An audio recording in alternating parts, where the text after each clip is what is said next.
या मालिकेच्या आजच्या भागात आपण पाहणार आहोत, पारूने नकार दिल्यामुळे घरातील सगळेच जण काळजीत पडतात. आदित्य तिला विचारत असतो की तू उद्या कार्यक्रमासाठी का नाही येणार, तुला बरं वाटत नाहीये का? मात्र त्यावर पारू खाली मान घालून अहिल्याला म्हणते की देवी आई मला माफ करा, मात्र मला यापुढे ब्रँड ॲम्बॅसिडर म्हणून काम करता येणार नाही. आणि ते ऐकून सगळ्यांनाच धक्का बसतो. तर अनुष्का नाटक करत म्हणते की पारू तू असा अचानक नकार कसा काय देऊ शकते? तुला माहिती आहे ना उद्या किती मोठा इव्हेंट आहे ते. जर उद्या तू त्या ठिकाणी आली नाही तर किर्लोस्करांच्या स्टेटसला धक्का लागेल. आणि ते ऐकून अहिल्या म्हणते की थांब अनुष्का, कोणा एका माणसामुळे किर्लोस्करांच्या स्टेटसला धक्का लागत नाही हे लक्षात ठेव. आणि त्यावरती हो म्हणत गप्प बसते. तर अहिल्या पारूला विचारत असते की पारू नक्की काय घडलं आहे ते मला स्पष्टपणे सांग. तू अचानक कार्यक्रमाला येण्यासाठी नकार का देते आणि ब्रँड ॲम्बॅसिडर तुला का नाही व्हायचं? अगं तुला ब्रँड ॲम्बॅसिडर होता यावं म्हणून आदित्य माझ्या विरोधात उभा राहिला होता. आणि मी सुद्धा बघितले तू तुझं काम किती प्रामाणिकपणे आणि कष्टाने करतेस ते. मग आता अचानक काय घडलं आहे? मात्र पारू काही उत्तर देत नाही. तर आदित्य तिला विचारत असतो की पारू प्लीज सांग नेमकं काय झालं आहे ते, काही प्रॉब्लेम आहे का? पण तरीही ती काही बोलत नाही. त्यामुळे आदित्य असं म्हणतो, तू हा निर्णय स्वतःहून घेत नाहीयेस ना, कोणीतरी तुझ्यावर जबरदस्ती करतंय का? आणि ते ऐकून हरीश घाबरतो. तितक्यात अहिल्या हरीशलाच विचारते की हरीश तुझं काय म्हणणं आहे? तुला वाटतं ना पारूने ब्रँड ॲम्बॅसिडर व्हावं? म्हणजे हे बघ तुमचं लग्न झाल्यानंतर सुद्धा पारूने काम करावं अशी माझी इच्छा आहे.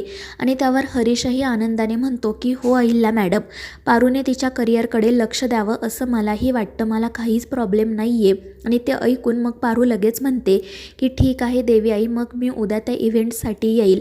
आणि ते ऐकून आदित्य आणि अहिल्या खुश होतात. त्यानंतर पारू तिच्या वैजूसोबत बोलत बसलेली असते. ती म्हणत असते की तुला बोलता येत नाही, मात्र मला बोलता येत असूनही मी काही बोलू शकत नाही.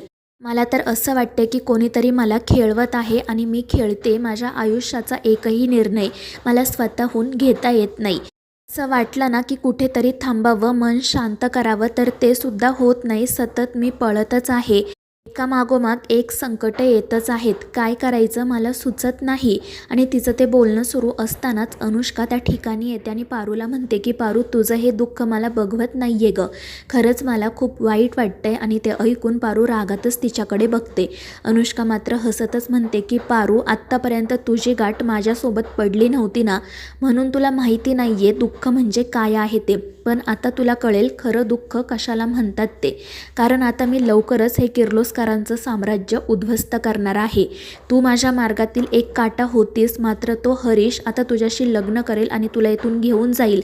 आणि मग मला कोणीही थांबवू शकणार नाही. आणि ते ऐकून पारू खूप चिडते आणि अनुष्काला उलट उत्तर देते. मात्र अनुष्काला काही फरक पडत नाही. ती म्हणत असते की पारू तुला काय वाटलं तू माझ्या आणि या किर्लोस्करांच्या मध्ये उभी असणारी एक भिंत आहेस का? तर तसं अजिबात नाही आहे. तू फक्त एक माझ्या मार्गातला काटा आहे आणि तुला मी कुठे काढून फेकून देईन ना तुला कळणारसुद्धा नाही. मात्र पारू म्हणत असते की अनुष्का मॅडम तुम्हाला करायचे जितके प्रयत्न करा, मात्र तुम्ही माझ्या किर्लोस्कर फॅमिलीला हातसुद्धा लावू शकणार नाही. मात्र अनुष्का हसतच म्हणत असते की हे बघ ती अहिल्या माझ्यावर डोळे झाकून विश्वास ठेवते. प्रीतम आणि प्रियाला माझ्याकडे लक्ष द्यायला देखील वेळ नाही आहे. आणि तुला तर तो हरीशच इथून घेऊन जाईल. आणि राहिला तो फक्त आदित्य, त्याला मी कुठे गायब करेल ना हे जगात कोणालाही कळणार नाही. आणि ते ऐकून पारू खूप चिडते आणि अनुष्काला ओरडून म्हणते की अनुष्का मॅडम मी आत्ता तुमचं सत्य अहिल्या मॅडमला जाऊन सांगेल, हे लक्षात ठेवा. तर अनुष्का हसतच म्हणते की ठीक आहे. आणि ती पारूकडे जात तिचं मंगळसूत्र हातात पकडत म्हणते की मग मी तुझं सत्यसुद्धा तुझ्या देवी आईंना सांगेल, चालेल ना तुला? आणि ते ऐकून पारू घाबरते आणि पटकन तिचं मंगळसूत्र लपवते. तर अनुष्का म्हणत असते की पारू तू माझ्या विरोधात जाण्याची हिंमत करू नको, नाहीतर मी काय करेल याचा तुला अंदाजसुद्धा नाही आहे. तर पारू म्हणत असते की तुम्हाला जे करायचं आहे ते करा, काही झालं तरी मी तुम्हाला या घरची सून होऊ देणार नाही. आणि तितक्यात प्रिया त्या ठिकाणी येते. तर अनुष्का म्हणत असते की अगं प्रिया बघ ना पारू काय बोलते ते. मात्र पारूला असं वाटतं की अनुष्का नेहमीप्रमाणे नाटक करते, त्यामुळे ती हसतच म्हणते की मला माहिती आहे इथे कोणीही आलेलं नाही आहे आणि कोणी आलं ना तरी मला फरक पडत नाही. तुम्ही एक गोष्ट लक्षात ठेवा, मी पारू आहे, मी जे बोलते ना ते करते. आता काही झालं ना तरी मी तुमचं आणि आदित्य सरांचं लग्न होऊ देणार नाही. आणि ते ऐकून प्रिया मोठ्याने पारू असं ओरडते. त्यामुळे पारू घाबरून पाठीमागे वळून बघते तर प्रिया तिच्या कानाखाली मारते. ती पारूला म्हणत असते की तुझी हिंमत कशी झाली ग अनुष्कासोबत अशा भाषेत बोलायची. आणि ते ऐकून पारू रडू लागते. तर अनुष्का नाटक करत म्हणत असते की प्रिया जाऊ दे, पारूचा काहीतरी गैरसमज झाला आहे. मात्र प्रिया म्हणत असते की नाही अनुष्का, तू या घरची होणारी मोठी सून आहे. ही पारू तुझ्यासोबत असं कसं बोलू शकते. आणि मग ती पारूला खूप सुनावते. ती म्हणत असते की पारू, मला तुझ्याकडून ही अपेक्षा नव्हती. अगं अनुष्का, आदित्य दादांची होणारी बायको आहे आणि तू फक्त त्यांची मैत्रीण. तर अनुष्का मध्येच म्हणते की प्रिया जाऊ दे, ठीक आहे, ती आदित्यच्या बाबतीत थोडी पॉझिटिव्ह आहे. तर प्रिया रागातच म्हणते की कशाची पॉझिटिव्ह. आणि ती पारूला सांगते की तू आदित्य सरांची फक्त एक मैत्रीण आहे हे लक्षात ठेव. आणि अनुष्का होणारी बायको, आणि तू तिला असं बोलते, तुला लाज वाटत नाही का. अगं मी सुद्धा तिच्याशी बोलताना 100 वेळा विचार करते, कारण तिचा मान माझ्यापेक्षा मोठा आहे. माझ्या बोलण्यामुळे तिचं मन दुखावू नये याची मला सतत भीती असते. आणि तू मात्र अशा पद्धतीने तिच्याशी कसं काय बोलू शकते. ती पारूवर खूपच ओरडत असते. तर अनुष्का तिला शांत करायचा प्रयत्न करते. पारू म्हणत असते की प्रिया मॅडम, तुमचा काहीतरी गैरसमज होतोय. पण प्रिया म्हणत असते की नाही पारू, गैरसमज तर तुझा होतोय. मला असं वाटतच नाही आहे की तू ती पारू आहे जिने माझं आणि प्रीतमचं लग्न लावून दिलं होतं. मला असं वाटते की ही कोणीतरी वेगळीच पारू आहे जिला मी ओळखतही नाही. मला तुझ्याकडून ना खरंच ही अपेक्षा नव्हती.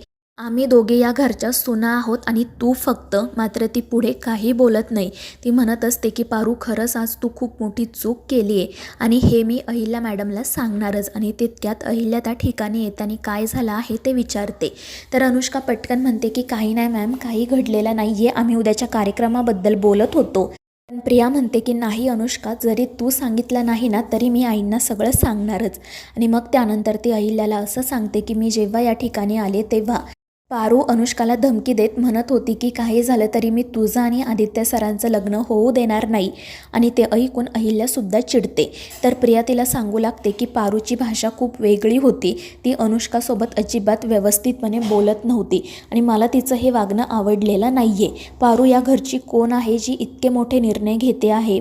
आणि तिचं असं बोलणं ऐकून मग अहिल्याची सुद्धा खात्री पटते की नक्कीच पारूकडून काहीतरी चूक झाली. ती पारूला विचारते की हे सगळं खरं आहे का. तर पारू खाली मान घालते. तर प्रिया म्हणत असते की आई, मला खरंच वाटलं नव्हतं की पारू अनुष्कासोबत असं बोलेल. अनुष्का किती समजूतदारपणे तिला समजावत होती, पण पारू काही ऐकून घ्यायला तयारच नव्हती. आणि ते ऐकून अहिल्या पारूला म्हणते की प्रिया, पहिल्यांदा तुझ्याबाबत ती काहीतरी तक्रार करते म्हणजे त्यात तथ्य असणारच ना. यापुढे लक्षात ठेव, अशी चूक होता कामा नये. आणि मग ती पारूला अनुष्काची माफी मागायला सांगते. नाईलाजाने पारू हात जोडून अनुष्काची माफी मागते. तर अनुष्का म्हणते की इट्स ओके पारू, आपण दोघी मैत्रिणी आहोत ना, मग कधीतरी मैत्रीत असे खटके उडणारच, मला वाईट वाटलेलं नाही आहे. आणि ते ऐकून प्रिया मनाशी म्हणत असते की खरंच ही अनुष्का किती चांगली आहे, पारू मात्र खूप चुकीचं वागली. तर अहिल्यासुद्धा पारूला सांगते की माझ्या दोन्ही सुनांसोबत बोलताना यापुढे विचार करून बोलत जा. त्यांचा अपमान म्हणजे माझा अपमान हे लक्षात ठेव. आणि जर हे परत झालं ना तर याद राख. आणि त्यावर पारू रडतच हो म्हणते. आणि मग ते सगळेजण तेथून निघून जातात.